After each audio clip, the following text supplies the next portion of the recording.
कि 70वीं सिविल सेवा परीक्षा को जो है वो एक पेपर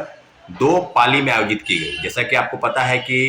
एक पेपर जो है 13 दिसंबर को आयोजित हुआ और दूसरी पाली जो दूसरी परीक्षा है उसी पेपर की वो 4 जनवरी को आयोजित हुई। इन सब के लिए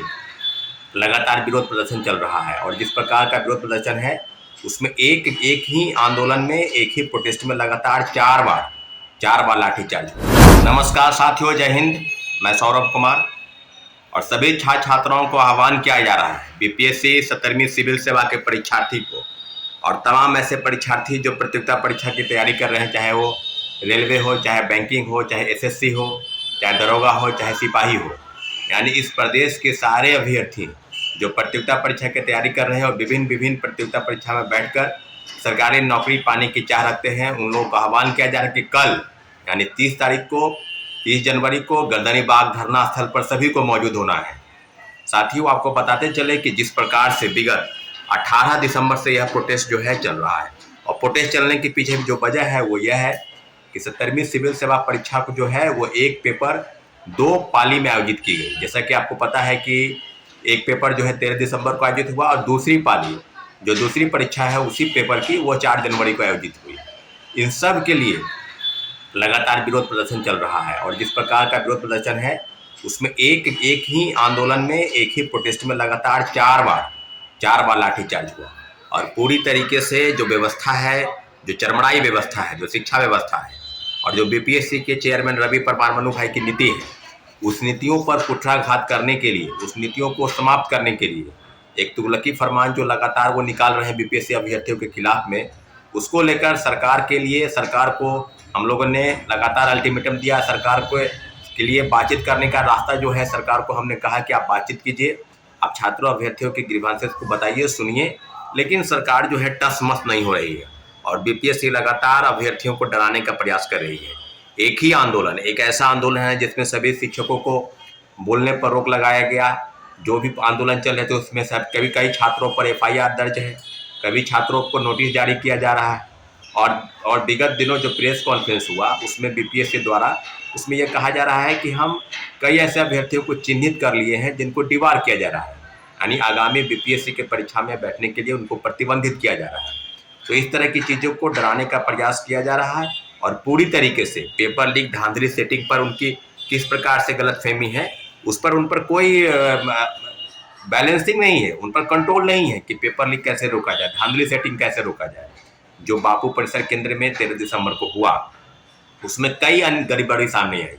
कि एक ही पेपर में जब 12:30 बजे और 12:45 बजे तक लोगों को प्रश्न पत्र मुहैया नहीं करवा पाए और उसके बाद उल्टे छात्रों अभ्यर्थियों को डराने और धमकाने का प्रयास चल रहा था। और इसमें आपने देखा होगा कि 25 दिसंबर, 29 दिसंबर और लगातार प्रोटेस्ट चल रहा है और हजारों की संख्या में अभ्यर्थी एक ही डिमांड कर रहे हैं कि जब परीक्षा एक है,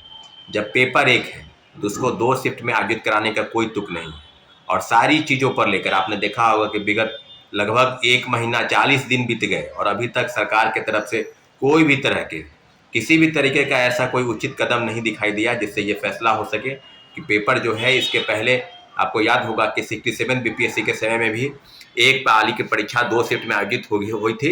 एक पेपर और उसको मुख्यमंत्री जी ने हस्तक्षेप किया था। यहाँ भी 31 अगस्त को बहुत बड़ा प्रोटेस्ट हुआ था और प्रोटेस्ट के बाद मुख्यमंत्री जी ने फैसला किया कि नहीं, पेपर एक है तो एक ही शिफ्ट में आयोजित होगी और कुल मिलाकर फिर वही बापू परिसर केंद्र में एक परीक्षा केंद्र कहकर कि परीक्षा केंद्र एक है तो वहाँ गड़बड़ी हुई है, हम दोबारा ले रहे हैं और फिर एक परीक्षा केंद्र कहकर 22 अन्य परीक्षा केंद्रों पर परीक्षा लेना,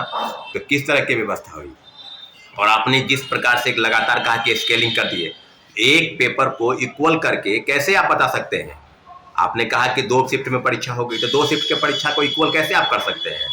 तो पूरी तरीके से इस तानाशाही व्यवस्था जिसमें रवि परमार मनु भाई, इस पर कई तरह के लीगल चार्जेस लगे हैं, भ्रष्टाचार के आरोप गठित हैं, फिर इसके बावजूद भी उनको बीपीएससी का चेयरमैन बनाया गया रवि परमार मनु भाई को। इसके अलावा बीपीएससी की कार्यशैली जो खुद सामान्यीकरण लागू करने के लिए शिक्षकों के साथ बैठक करती है, फिर छात्रों के साथ बैठक बुलाने की तैयारी करती है, फिर बैठक नहीं बुलाती है और लगातार वाकआउट की स्थिति में और जब लाठीचार्ज होता है तो आप नोटिस निकालते हैं कि सामान्यीकरण लागू नहीं है। एक परीक्षा जैसे ही 2 शिफ्ट में आयोजित होती है, सामान्यीकरण लागू है। और सबको बताते चले कि माननीय उच्च न्यायालय में भी याचिका दायर है और जिसकी दूसरी सुनवाई और महत्वपूर्ण सुनवाई सभी छात्रों अभ्यर्थियों के आग्रह पर कि क्या सरकार अल्टीमेटम के रूप में नहीं सुन रही है। तो हम लोग लगातार प्रयास कर रहे हैं और आज तक हम लोग इंतजार करेंगे कि मुख्यमंत्री जी चुप्पी तोड़े, मुख्यमंत्री जी छात्र अभ्यर्थियों की बातों को सुने, उनसे मुलाकात करें। अब मुलाकात नहीं करें तो उनके गिरबान से उनको सुना जाए, लेकिन कुछ भी ऐसा नहीं हो पा रहा है। और 31 तारीख को यानी परसों जो है कोर्ट में सुनवाई है। कोर्ट के सुनवाई में भी जो चीज़ें होगी वो आपके समक्ष सामने आ जाएगी। लेकिन जितनी भी पेपर लीक और धांधली सेटिंग है इस प्रदेश में चल रहा है, इस प्रदेश की जो परीक्षाएं हैं, जितनी चाहे सिपाही भर्ती हो, चाहे दरोगा की भर्ती हो, कहीं भी क्वेश्चन बुकलेट नहीं देना है, आंसर शीट उपलब्ध नहीं कराना है। बीपीएससी की कई परीक्षाओं में आपने देखा होगा शिक्षक बहाली के TRE 2 से लेकर TRE 3 के पेपर लीक हुए। TRE 1 में कई गड़बड़ी सामने आई, फर्जीवाड़ा व्यापक तौर पर हुआ, व्यापक पैमाने पर फर्जीवाड़ा जो है वो सामने आया। CTET fail, STT fail, domicile फर्जी बनाकर, आवासीय फर्जी बनाकर लोग बहाल हो गए हैं। दिव्यांग प्रमाण पत्र भी गलत तरीके से लोग बहाल हो गए हैं। तो ऐसे ऐसे कारनामे बीपीएससी की तरफ से चल रहे हैं और बीपीएससी छात्रों को असामाजिक तत्व, नॉन सीरियस और क्रिमिनल माइंडेड, और कहते हैं कि गर्दनीबाग में कुछ मुट्ठी भर लोग हैं जो आंदोलनजीवी हैं, जो आंदोलन को प्रोवोक कर रहे हैं। तो ऐसे ऐसे लोगों पर, और निश्चित रूप से जिस प्रकार से बीपीएससी छात्रों को भड़काने का प्रयास कर रही है, तो पूरी तरीके से बीपीएससी को नियंत्रित करने के लिए सरकार से आग्रह है, निवेदन है। तो सारे छात्राओं से, अभ्यर्थियों से आह्वान किया जा रहा है, आपसे आह्वान किया करते हैं कि आप कल यानी 30 तारीख को 10 बजे गर्दनीबाग धरना स्थल आइए और पुनः अपनी मांगों को लेकर हम लोग निश्चित रूप से एकजुट होकर 29 दिसंबर की तरह ही व्यापक तौर पर पैमाने पर एक बार पुनः अपनी आवाज़ को बुलंद करेंगे और सरकार तक लोकतांत्रिक तरीके से जो भी आवाज़ है सरकार तक पहुंचाने का प्रयास करेंगे। इसलिए सभी छात्र अभ्यर्थियों से जो प्रतियोगिता परीक्षा की तैयारी कर रहे हैं उनसे आग्रह है कि आप गर्दनीबाग धरना स्थल आइए। निश्चित रूप से अपने आंदोलन को अंतिम मुकाम तक ले जाने के लिए आप सभी का सहयोग और साथ की जरूरत है साथियों। धन्यवाद। जय हिंद।